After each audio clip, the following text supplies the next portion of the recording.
Hi, I'm Michele Taber. Welcome to my studio. Today I'm going to be painting this painting. It's an abstract landscape.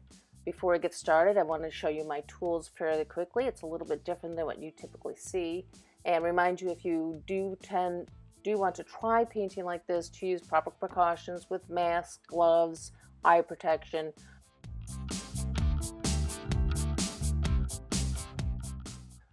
The reference photo is very different than the painting. It's this picture I happened to take here in Harrisburg, Pennsylvania. I'm going to start by using my opaque white paint.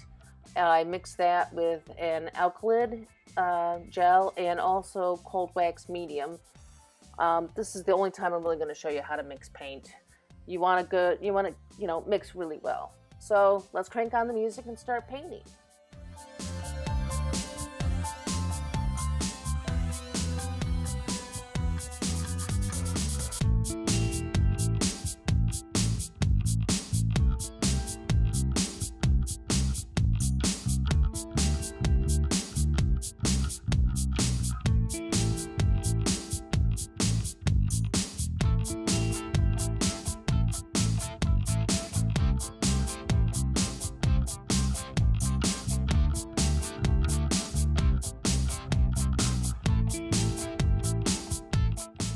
After I get the paint laid down, I always add some sort of texture. Here I'm using crumpled up newsprint.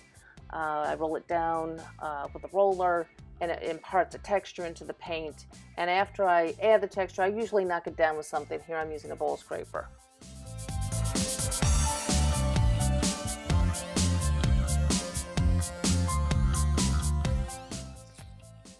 After I'm done with my underpainting, I can start working in color.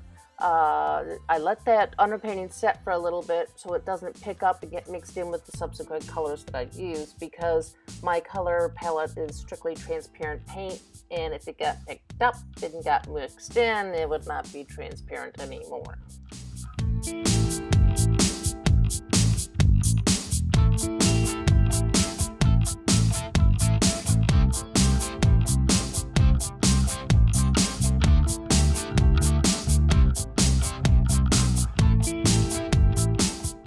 This next step that I do, it's very important that you put a mask on for.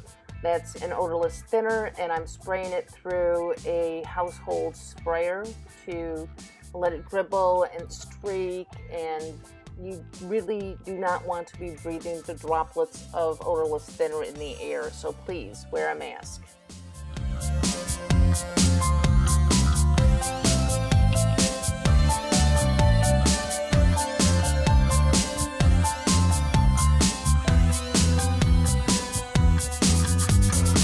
Instead of adding white to my paint to make it lighter, I add more wax to my paint to make it more translucent. As you can see, my roller is very old. It has paint stuck to it, but I love it because the paint that's stuck on there gets transferred into my painting, and it creates an even more interesting texture.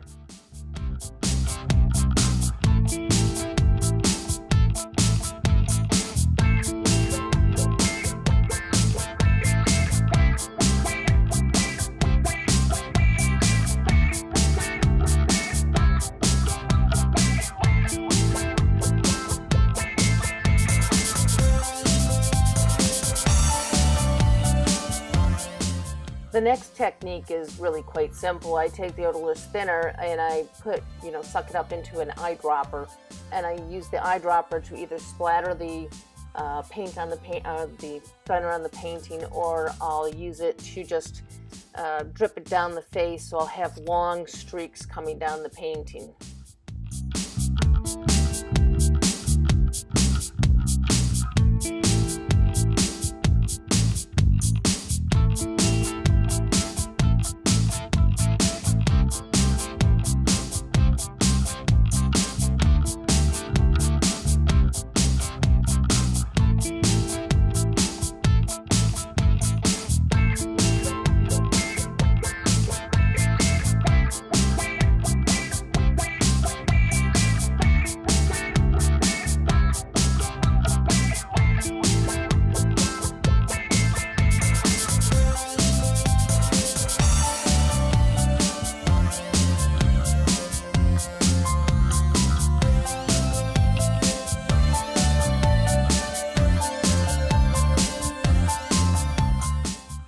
Here I'm coming in using the roller as the paint applicator. I do this because it lays down a lot of color fairly quickly. I blot too much paint off. That's when you see me rolling it onto the cardboard. It's blotting paint off of the roller.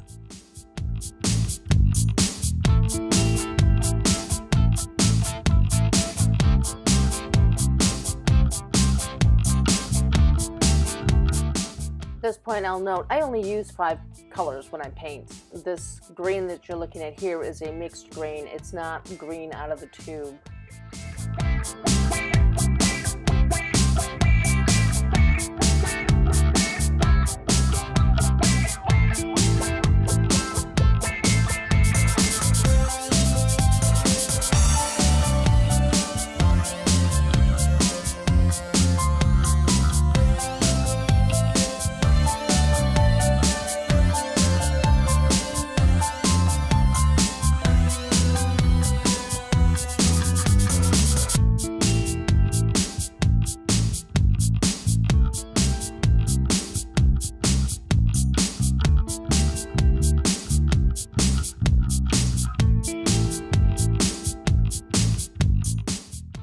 My green is really a semi-neutral. It's a mixture of blue, a yellowish green, and a red. And since I did mix it in a semi-neutral and it's really pushing the green out, I can easily modify that color and really start pushing the reds out, so I get a semi-neutral in a red that goes really well with the green.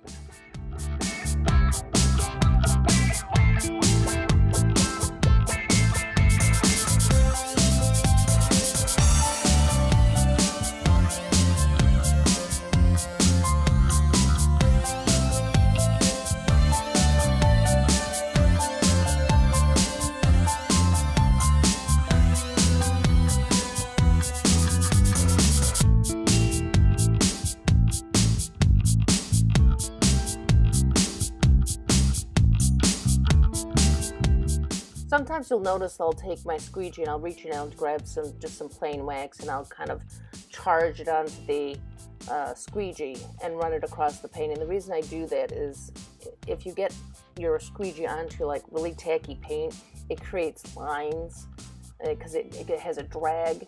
So instead, if you charge it first, it'll smoothly flow over the painting.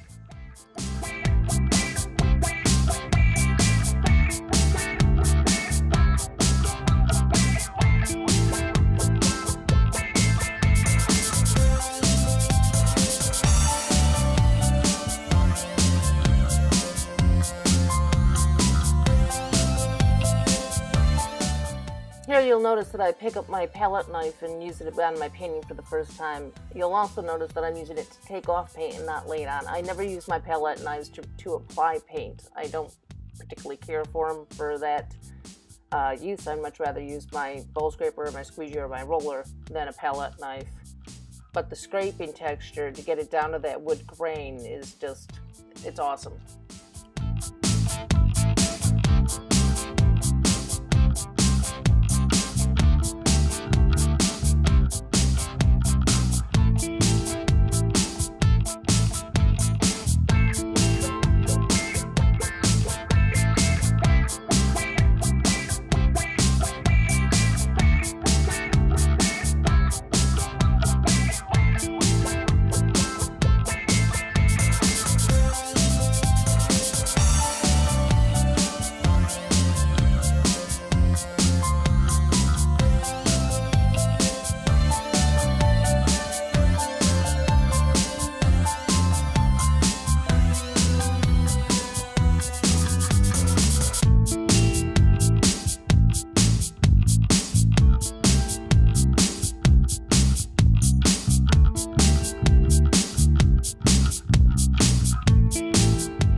Here I'm just using my fingers to blend in and soften that, the hard line left behind from the palette knife.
Really, I get two questions mainly when I do shows. One is, how do you do this? And the other one is, where did you learn how to do this? And I think that's important to know that nobody taught me how to do this. I basically discovered wax by accident and started playing with it and started researching and, you know, trying different things and experimenting and looking at things differently than I've ever looked at them before. I mean, to use a bowl scraper on a painting, who would have thought that? But, you know, when they, especially with the silicone bowl scrapers, they have such flexibility that you're not going to find a painting tool with that flexibility. They last a long time too.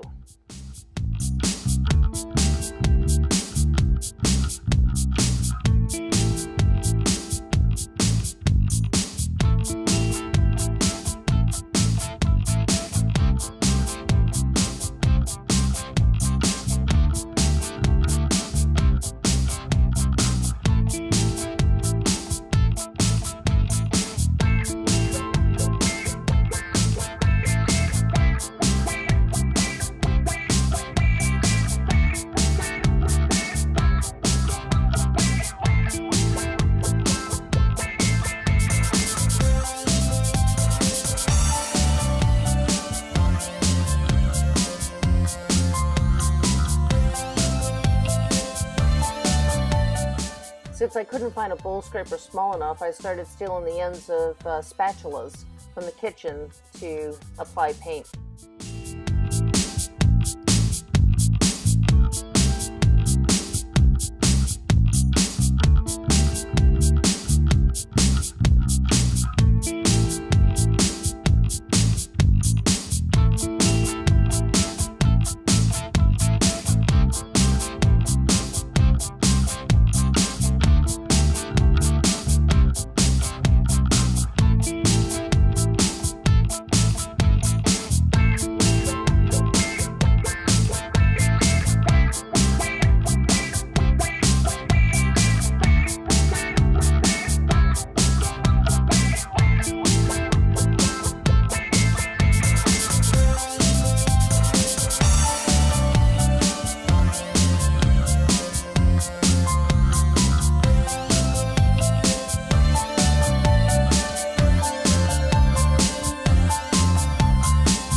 It seems like a lot of back and forth on my painting, but the reason I do this is every time I add something and then take it away, a little is left behind, and that whatever is left behind adds a lot of visual interest, and it really makes my work stand apart because of the little details, the fine lines and little specks of paint, and, you know, and also the color uniformity that it's repeated.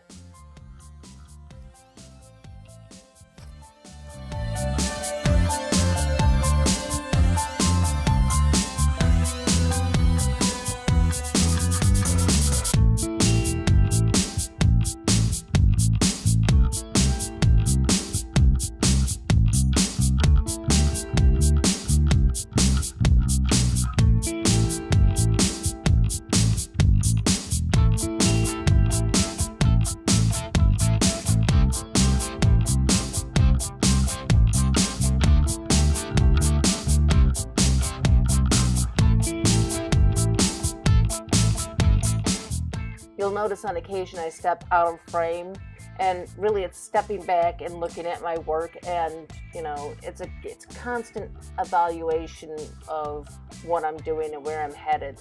You can see that I've abandoned my reference. It was an inspiration. That was all it was meant to be. It was never meant to look like the picture. I know that at some point in time as I'm painting, I see something I think a little more familiar, and that's what the painting ends up being, what is familiar, and, you know, where that leads me, and not necessarily what the reference photo was.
far, I can tell you that this painting really took, you know, many hours versus the 20 minutes that I have this brought down to.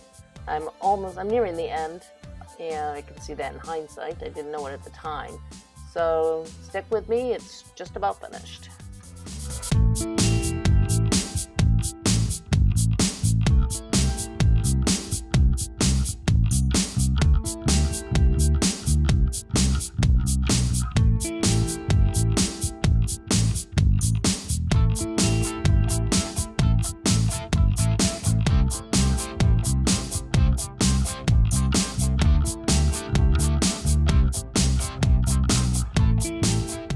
As I finish up here, I just wanted to give you a heads up that the next couple pictures are going to be the final paintings that I took with a better camera than this GoPro, and close up with the detail, and also a side shot.